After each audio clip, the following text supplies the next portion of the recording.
with all of the meeting resources.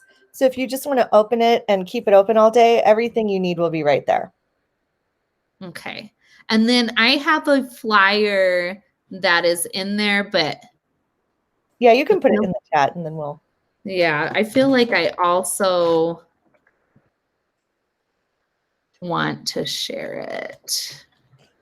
Let's see. I dropped it into my Google Drive and okay, share. One moment and we'll, okay, copy link. Okay, now I'm back. All right. And so that should be a link to the flyer, and I put all the links to everything you need in the presentation in that flyer, including this Prezi. So if you need to see it larger or you would like to go through on your own, there's not a ton of content in there, but it's still in there, so you could check it out. So hi everybody, good morning. Yeah, thanks for joining me. So for those of you who I haven't met before, my name is Ann Swickard, and I work for the Department of Language and Cultural Equity, and I'm a teacher support specialist. Marissa, do we need everybody to type their name in the chat, or are we good? That would be lovely. Okay, great. So if everybody could just sign in by typing your name in the chat, and then we can do the old copy paste. Good morning, Erin. Great to see you. I'm excited to see you guys. If you haven't registered for this in Power School, if you could do that sometime today, that would be helpful. Oh, and there's Erica. All right. Good morning. Good morning. Okay, so all right, so let's get started. So you can see my presentation right over here, and the session that you're in is flipping out. Are you guys ready to flip out?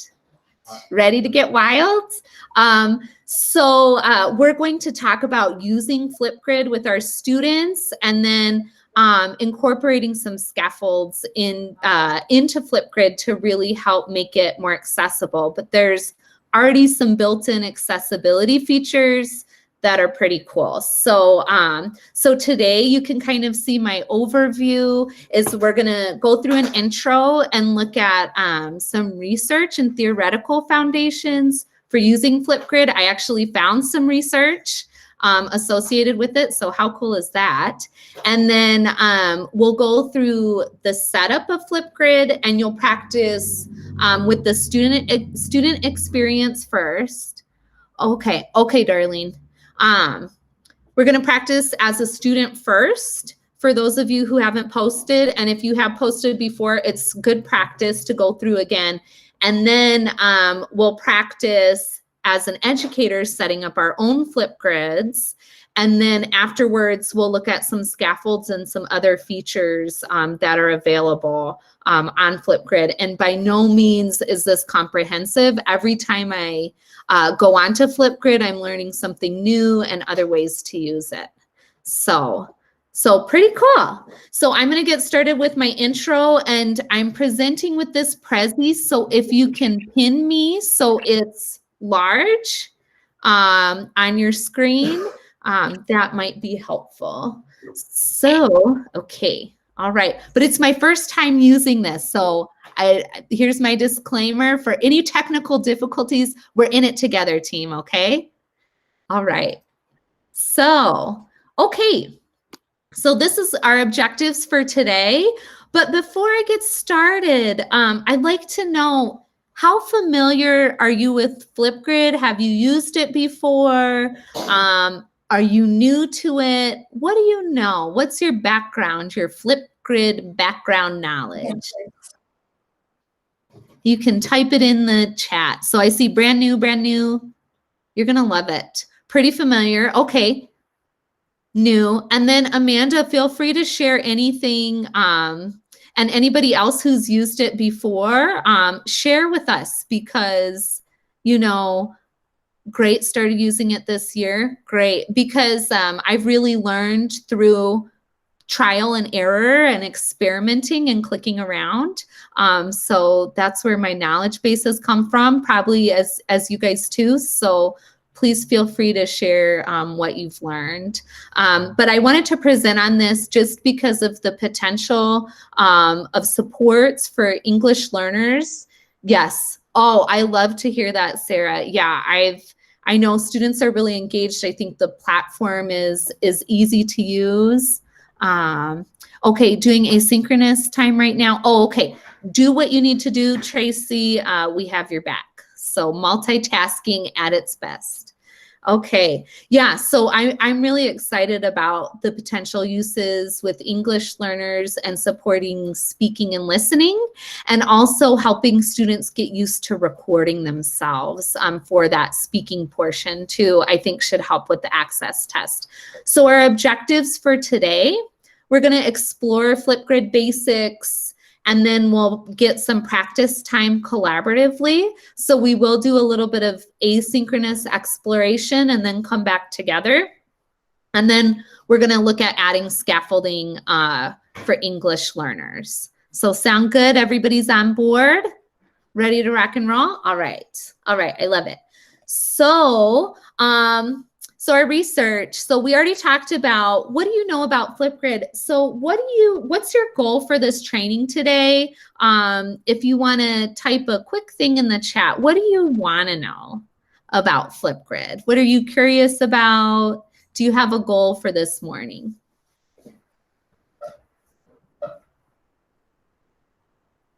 Application. Great. And you'll be able to do that, Tracy. Yep. How to help students be and stay engaged. Great. Absolutely. Yes, Brian, I think there's definitely a way we can do that.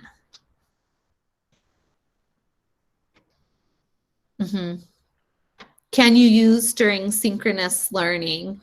I think there's ways you can use it, and then it can you can use it as a follow-up into asynchronous. Oh, absolutely. I think it's wonderful for formative assessment, especially if you're differentiating types of products students are creating. Great. Okay, so here we'll talk just briefly about the theoretical foundations, but if you're like me, I kind of like knowing how does this practice root itself in theory, and what do researchers have to say about it.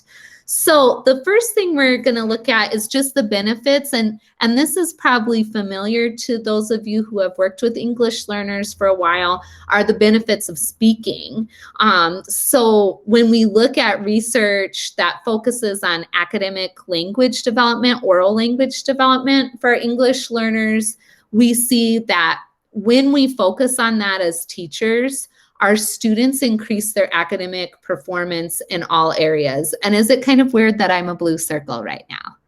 That's okay, just go with it, okay? So we really see our students increase in all areas. So just even if they're focused on speaking in one content area, it supports all content areas.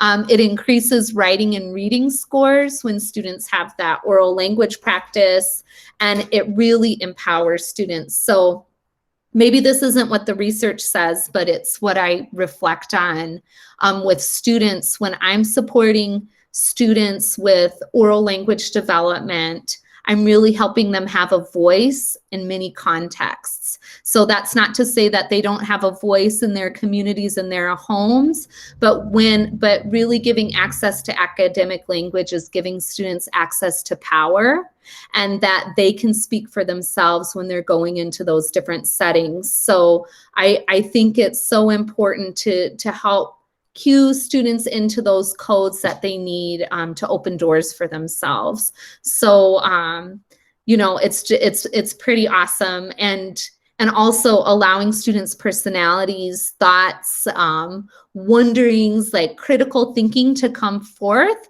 you know, through their voice. So, and to know that their voice is really valued and heard is is just awesome, because we know some kids, for whatever reason, they think our voice is more important than theirs, right? Like, oh, teacher, whatever you have to say, that's what's important. But really to flip that around and allow students to share themselves and know that their ideas are valued is pretty cool.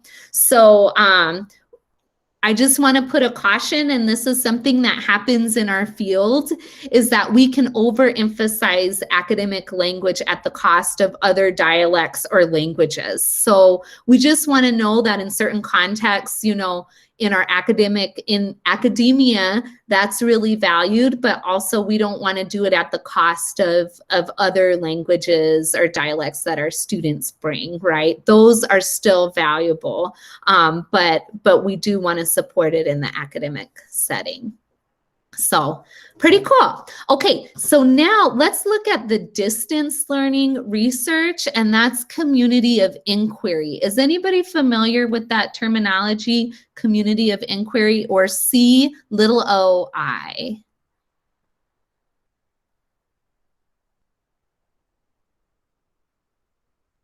Okay, so community of inquiry, a lot of people have done research for distance learning, and what's pretty cool is, you know, there's been research going on for many decades, even prior to our pandemic, is because we've had distance learning, you know, for like about, you know, 20 or 30 years, with a computer format. Prior to that, there were packets that would be sent out to people participating in distance learning, or radio programs or television programs. But the past 20, 25 years, we've had the computer programs. And so researchers have developed a theory called community of inquiry, and it's really based on Vygotskian principles of building on a socio-cultural community and allowing peer mentoring and authentic contexts where students can learn together and create a community online. And what the researchers said is, when all of these three things that you see on the screen, teacher presence, social presence, and cognitive presence, come together, that student engagement and learning happens. So teacher presence is really important, and it's important for students to see us as people. The more that they see us as people and connect with us, and the more that we're available, especially in a virtual setting, the more community develops in our online virtual learning spaces. So the fact that I have this Prezi video and you can see me, well, right now I am you know, a collection of blobs, but the more that you can see me and hear my voice, the more I seem real. And if we were in a class together and I were your teacher and you were submitting papers, the sooner I graded them, the sooner I responded to your comments, the more teacher presence is there. As opposed to, if you think about the other side of the coin, it would be like an asynchronous MOOC. What are those mega online courses, those free courses, like you can take Stanford MOOCs or MIT MOOCs, where there's thousands of students and you never interact with the teacher. That's the other side, and people aren't as engaged in those. So teacher presence is really important. Then also we have cognitive presence, is that students need to be critically thinking, engaging with our content, as we know, and we want to encourage students to put their thinking down.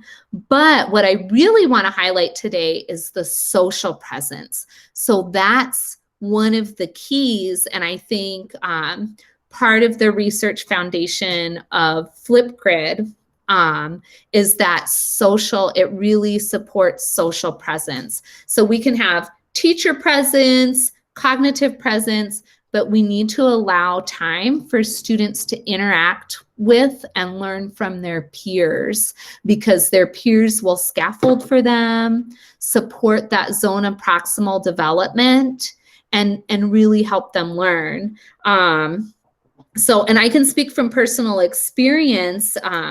You know, I've taken many online courses, and the courses where I've had collaborative projects, I have learned so much, even though when my teacher first tells me, okay, you're going to be working in a group, oh no, it's going to take so much extra time. But guess what? The learning is that much deeper. So for FlipGrid, we really see that it increases that social presence for students. It's a great way to do it through recording, and really, I think the key is having students watch each other's videos and respond. So that interaction. Okay, any questions about this? Pretty cool, right? So community of inquiry. If you Google that, a bazillion resources will be at your fingertips. So a great research base. Okay, so I'm gonna move right along. Okay, so, okay, we did our benefits. So here are just some quick benefits of FlipGrid. I went over some of them, so I'm just gonna go through them real quick. So practice speaking and listening. So students can practice their speaking and listening skills. They can record and re-record. They can listen to their peer responses. It increases student engagement, as we already heard in the chat. And there is seamless integration, or almost seamless integration, into Google Classroom. So students can submit their videos for assignments. You can create an assignment on Google Classroom. So it really works nicely. I personally use FlipGrid with Canvas. It's not as clean, but for Google Classroom, if you're using, I think we all are using that, it works really nicely. And then it's a way to have peer-to-peer interaction in this distance learning setting. So, are you sold? Am I a good sale? Was that a good sales pitch? I feel like it was. Okay, so now we're going to get into the nitty-gritty, and we're going to do the setup. Okay, so we'll go through our student experience today. You'll practice being a student. I created a FlipGrid for you, and then you'll create your own FlipGrid. Okay, and while that happens, I'll stay on this chat, but you'll have to open another tab and go through it. Okay, but I'll be here for technical support and assistance. Okay, so I'm gonna click on, let's look at the student experience. So what you'll go through, and I'm going to share my FlipGrid screen in just a moment so you'll be able to see that, is there will be a prompt that you're given. Then you're going to record your response. You'll review your response. You'll take a selfie, and then you'll submit it. Okay, and this is the FlipGrid. It's flipgrid.com/, so I can put that in the chat. Let me put that in the chat, because then you don't have to type it. But you can. One nice thing about FlipGrid is that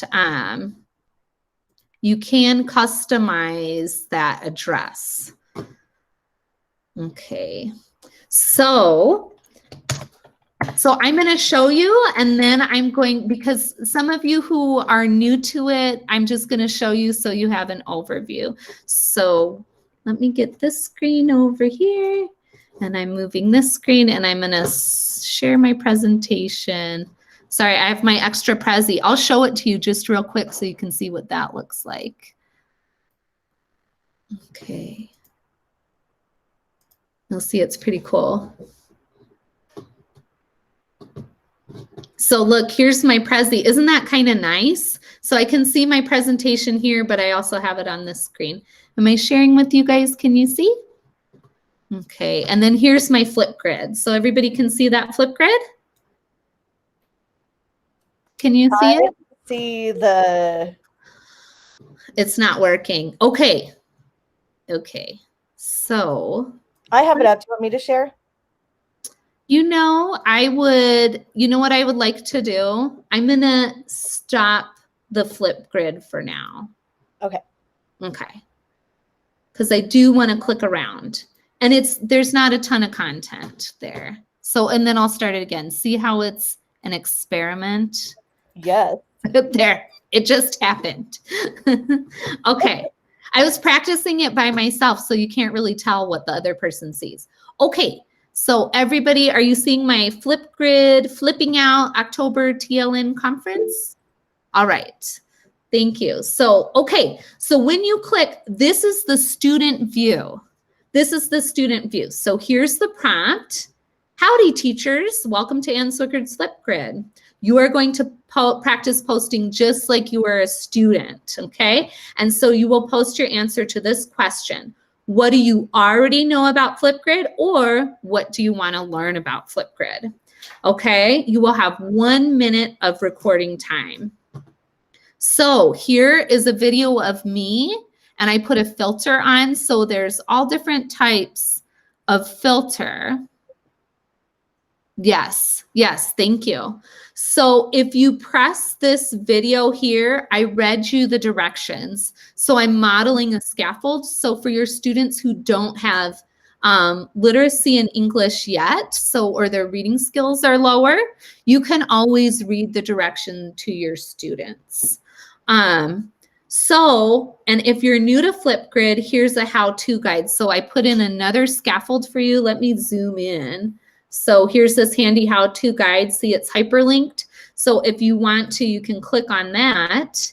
And then here's an overview and some great step-by-step directions for you for posting in FlipGrid. But what I'd like you to do now, well, in a minute, is you'll record a response. So I'll just take you through those steps real quick for those of you who are novice FlipGrid users. So, and if you think of it, it's kind of like a video discussion board. So if you've used a discussion board in an online class before, it's like that, but a video format. So I'll click on record a response. Okay. Oh, 1 minute and 30 seconds. Just kidding. It's not 1 minute. Okay. So, and here I would click this button to record. And if you want to add any effects like a filter, and this is great for students who might be shy about recording at first, they can add a filter. Here's like the little blocks. Look, I could be green. Oh, there's a child running in the background. So you can change your filter and kind of add your own. Maybe if this is like a dark and introspective post, I could add the black and white. So this can be kind of fun. If you do have students that are using a really heavy filter, I would encourage them to start, using filters where we can see their face, just because of that research of social presence. It's the more we can see each other, the more community we will build in our online classrooms. But if students aren't comfortable at first, we want to respect that. Okay, so I'll use this filter. Then I'm going to record. Okay, let's pretend I'm recording. I'd really like to learn some more tips and tricks for FlipGrid, like using it during synchronous time. Okay, so then I press the record button to stop. I'm going to click next. Okay, let's pretend I'm recording. Oh, I don't like the review part because I don't like to hear my voice recorded, but you'll review and hear your voice. And then you're like, okay, you can either add more, go back if you're really embarrassed. Then you'll click next. You'll take your selfie. So I took my selfie. You can add effects like an emoji right over your face if you'd like. Okay. That's how I'm feeling about it. And you can even add this to the prompt, like add an emoji. You could add something to your prompt, and then your video is uploaded. Okay, and here's my display name, submit. Okay, all right, complete.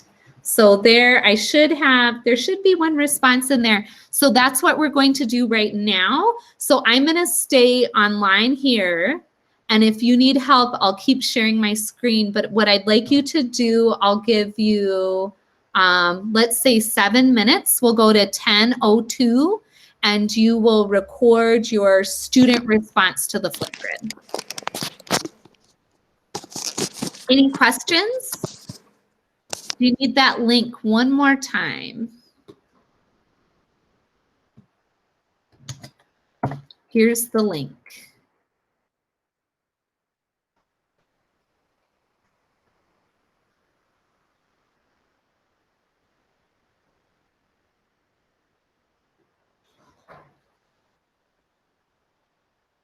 And I'll refresh my screen and see. Oh. And you might want to mute yourself so that our voices don't come through on the FlipGrids. Good idea.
All right, so we're back.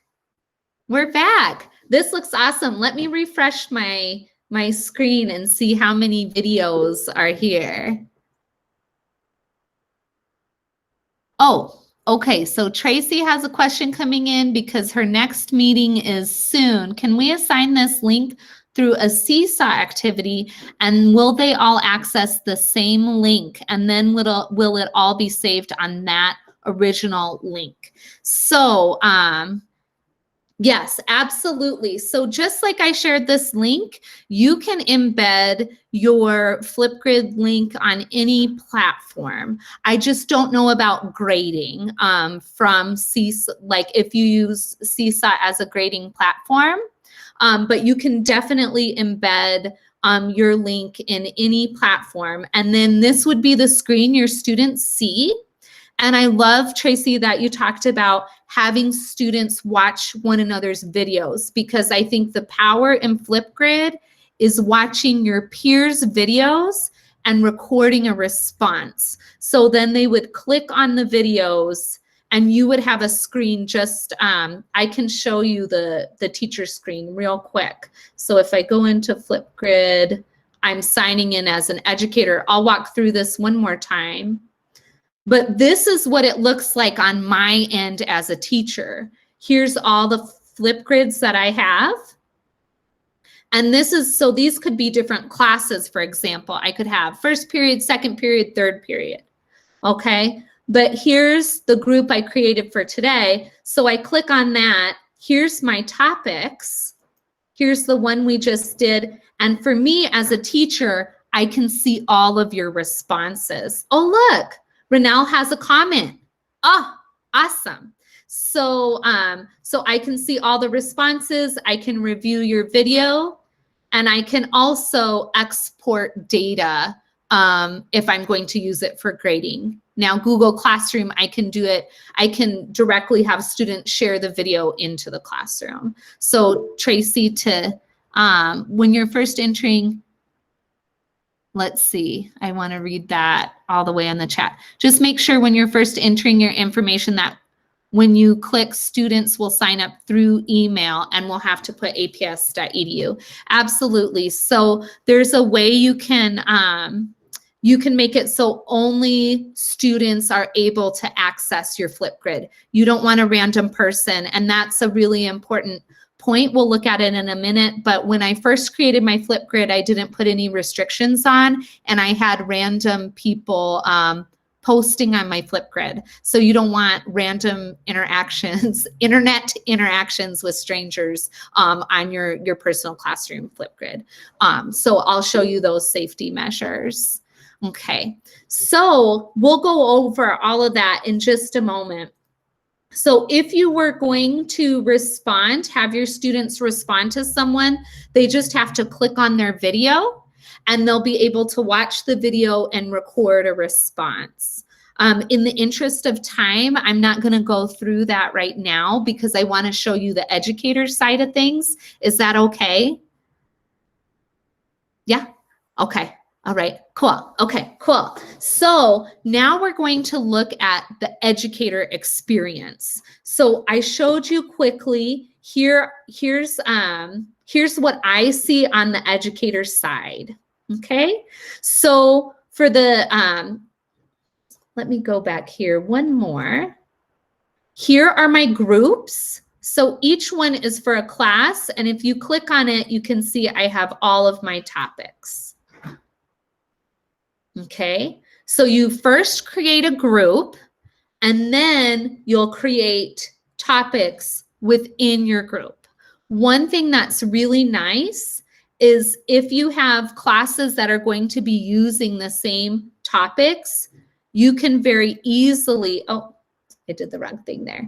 You can very easily edit or copy your entire group or your topics and share them into other groups. So once you create it one time, you can easily copy and share. Okay, so what you'll do, let's see. I'm gonna show you guys how to create a group from the very beginning. real quick. Okay, so if I go into FlipGrid, I'm going to close this one out. And if you're going to log on as an educator, so I'll give you the link here.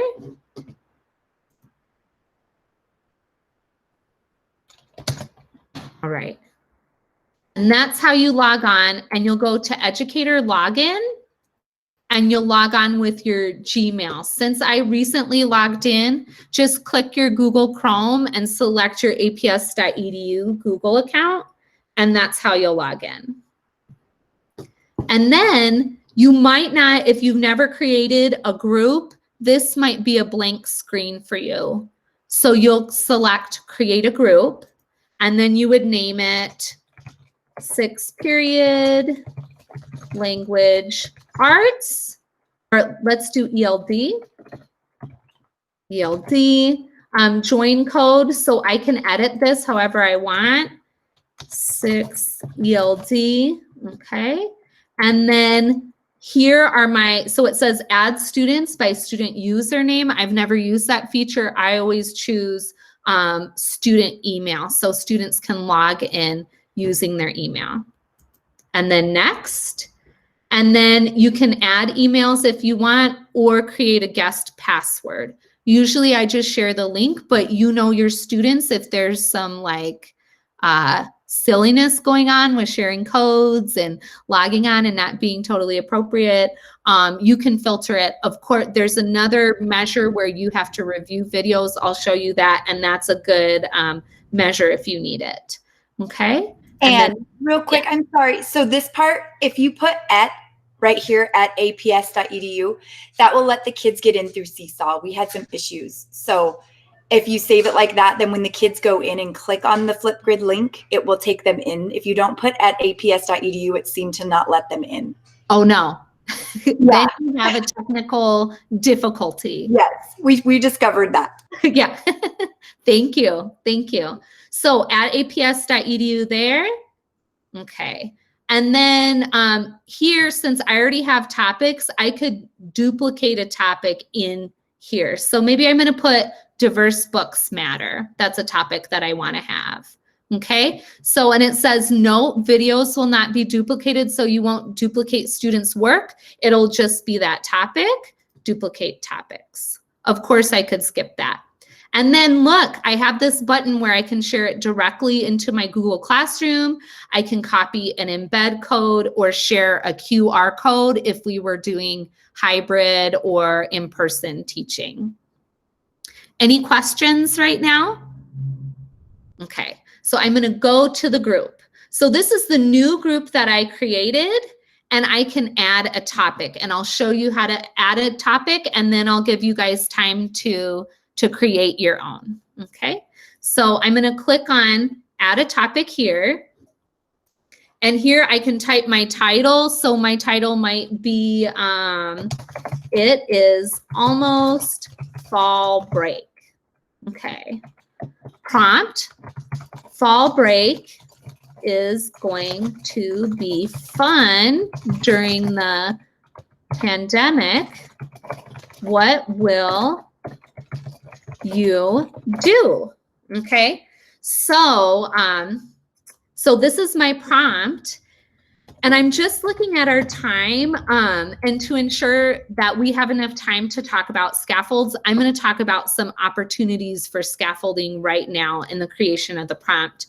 So I think here is a great opportunity to scaffold content for students. So what are some ideas that you have here in this prompt? It's really text-based. What's something that you think I could do right now just in the text box to add a scaffold for English learners? Sentence frames, absolutely, absolutely. So, and I love, Dana, yeah, sentence frames are pictures, images, visuals, emojis, absolutely. Yeah, I wonder if I could access my keyboard and add some emojis in there too. So just in the text box, I can add some sentence frames, And Dana, I love that you said sentence frames, not just one, because you could have various levels of sentence frames depending on the proficiency levels in your classroom. So you could have a sentence frame with a lot of text, define pandemic, absolutely. And something else that you could do, I've been working with a teacher and she will add translations, a link to a Google Translate, just of one word or a simple phrase, because we know if we have Google Translate do a large amount of text, it's going to be a big, incomprehensible mess. But one word or one phrase is safer. So she'll put a link to a Google Translate of a certain word. So I could definitely do that with pandemic. I could highlight it and I could insert a link, okay, there. Or I could highlight this and I could put in a definition of the word pandemic, or I could even put a link to an image. How cool would that be? So if students need it, they can access it, and you can tell students, you know, look here, if you forget what pandemic means, click here and there's a link to an image or to Google Translate in different languages. Or I could put French. I could have the translation here in French or in Spanish, and then have two separate hyperlinks. Okay, so yeah, and then I can have different levels of sentence frames right here for students. So as you scroll down, so in this section, you cannot add any visuals. But if you scroll down, you'll see where you're able to. So here's recording time, and think about how long you want to have students speak and how long you have to grade. So that's you might want to consider those two things, because some students will use all of the airtime, and also it depends on your prompt. Okay, so you can adjust that as needed. You can add closed captions, which I always think is a great support for students. The closed captions are pretty good, but of course, always silly things can happen from that. And then here, this is magical. You know your students. If you need to moderate videos before they're posted to ensure content is appropriate, then you can toggle this button. And I'm hoping my internet, okay, I think my internet is okay. So you can toggle that button. As you scroll down, here's additional opportunities for support. So you can record a video like I did, reading the directions for students. You can upload a video from your desktop, add a YouTube video for engagement, an image, or you can add all of these other applications will integrate in here. You can also put a link to an assignment or something else within the text box. So students maybe have to read an article and they'll respond, and you could put a link to 3 different Lexile levels of the same article. Or 3 different articles that are at different Lexile levels, and students have to tell each other about those articles. So I think it's really important to take advantage of these. Oh, even a Kahoot. I didn't even realize 2 of my favorite apps integrate with one another. So that's pretty cool. This has a ton of, that's conversation for another day, but a ton of resources. But I would really take advantage of incorporating media, because that's an important support for students. Okay, and then so after I have all this, then I create my topic. Okay, and I can share my topic to a Google Classroom right here, or even Remind.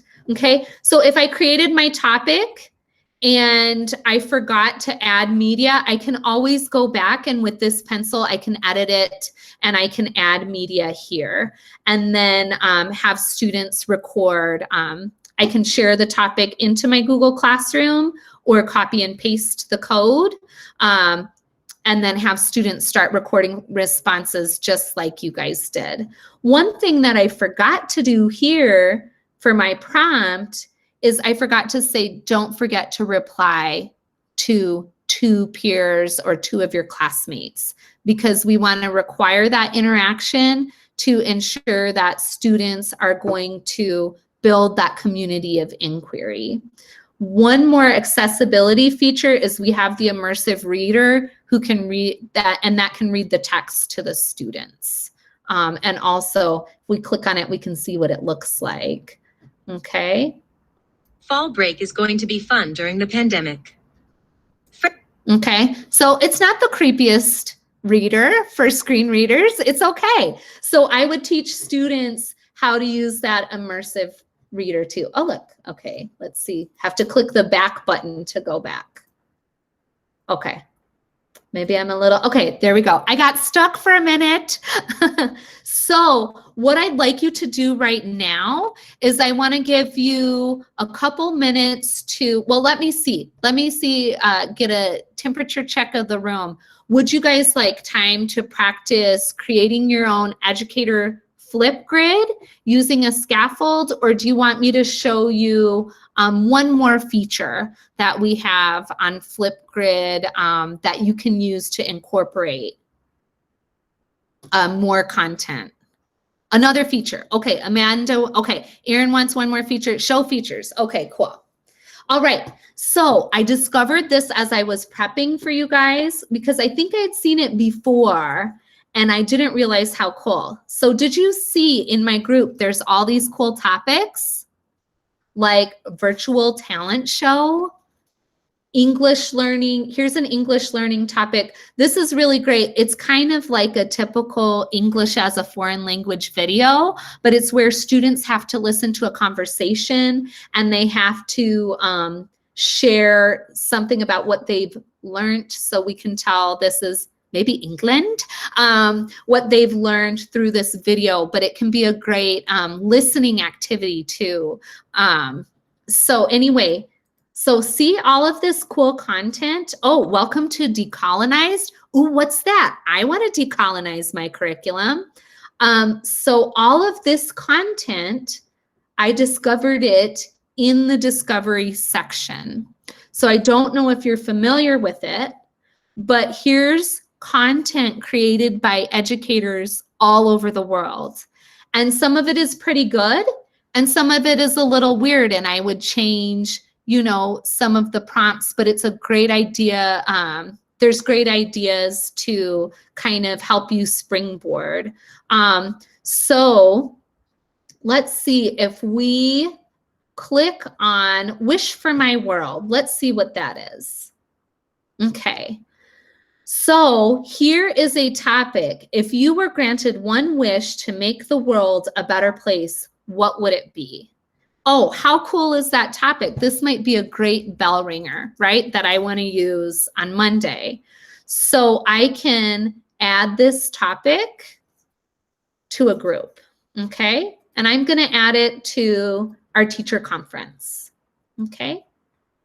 And then here I get all of the content copied and pasted, but it's this editable screen that we were looking at a little while ago. So I can edit this and maybe add some scaffolds for English learners. Like I might put in a sentence frame, like my wish for the world is blank, okay? So I might add that. I might delete this media and record something if I want, or I can leave it as is. And then I can update the topic. Now, I saw in the chat, people were talking about rubrics. So has anybody used a rubric for FlipGrid feedback before? And how do you use it? Because I can show the basic one real quick.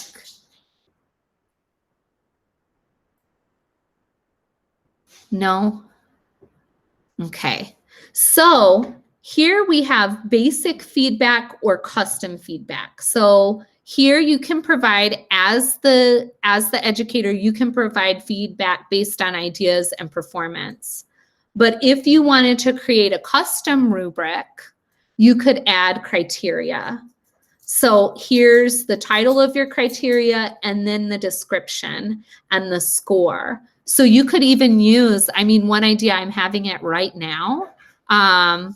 You could even use maybe can-do descriptors as your criteria. How cool would that be for your students? How else could you use the rubric?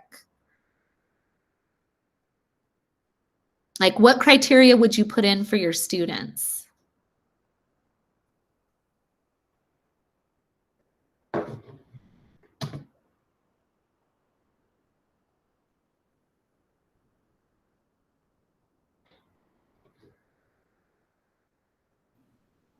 If it's responding to a video, you can have something as simple as responded to a video. I mean, attempted to have a conversation or a discussion. Mm-hmm. Yeah, or even if you wanted students, like if you want students to have a conversation, you could say, used a question in your recording, you know, brought in a unique idea or told a personal story. Yeah, absolutely. Sometimes with newcomers, beginners, when we practice fluency, I use words per minute. Great, great. Use talk moves. So if you're familiar with talk moves, you could definitely, you could have a link to talk moves for students to use. Standards-based questions. Yep, have that academic tie-in for sure. Yeah, you could have students refer to the text that they used. I'm a PE teacher and this, explain an exercise. Barbara, I love this. I love that. They can demonstrate it and then they can explain it. And when students are explaining, the ELD tie-in is procedural language. Great, great. So from here, I would create my, well, let's pretend I'm not going to create the rubric right now, but here's my topic.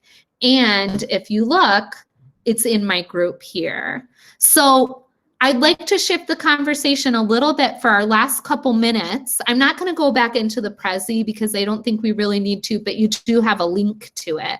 But how could you use, how do you plan on using FlipGrid with your students? Are you feeling excited? Are you flipping out about FlipGrid? Oh, and one anecdote for FlipGrid. So I saw this when working with adults, is that the first videos, so as you can see here in this column, so here we have videos and here there are different views. So you're already starting to build community by watching one another's videos.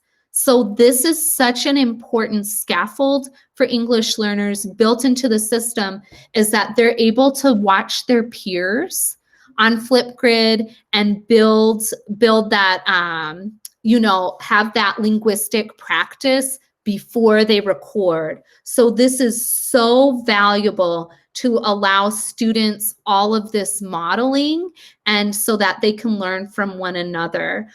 So I just wanted to point that out. And I saw even using FlipGrid with adults that the first posters, the first people who would post on FlipGrid would have 60 views of their video. And these are teachers who are professionals, you know, and don't need as many scaffolds, but they really relied on that peer mentorship to post themselves. So let's see. Bernadette says, does FlipGrid require fast internet? If so, so I think a suggestion, great suggestion is, would be that this is great for asynchronous time. So if students want to record in the evening or a different time of the day, this is a great asynchronous tie-in to whatever you're doing during synchronous meetings. My internet is really spotty. So I'm really glad, knock on wood, it hasn't gone out today so far, but it's still worked for me. But there might be times where the upload speed is slow. So I would suggest doing it at different times. And students can always record on a different device like a phone and then upload later. Okay, so that's also. So how are you going to use FlipGrid? What do you plan on doing?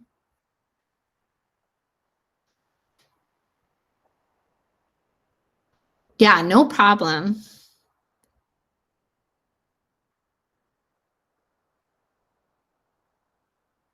And as you're typing that, I just wanted to add one word of caution with FlipGrid is some students may have anxiety filming themselves. I've run into that once in the past where there was a lot of anxiety around that. So just encourage students, if they don't feel comfortable, they can always cover their camera, or they can use a really strong filter. So great, authentic assessments, have them explain their understanding. Yes, I love it too. I'm really excited. If you guys ever want to invite me to your FlipGrid, I will definitely post. Yes, formative assessment, engage students in discussion, be creative. Yep, exit slip. And this might be like a good platform. It's almost like a social media platform in a way, but it's academic. Excited to start playing around. I love the ideas for ELs. So Rebecca, I think a great way to start would just be to do a simple introduction. Have students start with that and maybe move into an academic content, but you don't have to start with academic content off the bat. Just get students comfortable with speaking, registered for the, okay, great. So we have just 2 minutes left. Do you have any questions before we sign off? If this is the first time, let them play and explore. Yes. Yeah, the selfie. My colleague, her daughter, she shared this story. Her daughter is a normally shy student who doesn't like to share. And she said that her daughter spent 30 minutes perfecting her FlipGrid video, customizing it, and was really engaged. So I think allow time for that sharing. And my colleague said that her daughter was really into it and not shy at all to post. So I think we might be more shy with video tools than our students because it's part of their generation. Yep, try to connect to middle school students with elementary. Yep. Oh, virtual pen pal. Oh, I love it. I love that. I would love to see how it works. Yeah, please, if you ever want to invite me to your FlipGrid, I will post too. Invite me as a student, swickard@aps.edu. Can send it to me. It'd be a lot of fun. Well, thank you guys so much. I really appreciate, thank you, Darlene. I really appreciate you guys joining me and seeing some familiar faces and new faces here. I wish you the best of luck with everything. And if you need any help or, somebody, a thought partner to work through FlipGrid with, just shoot me an email and I'd be more than happy. I really love this platform, so I hope you try it out. Okay, thank you so much and have a great day.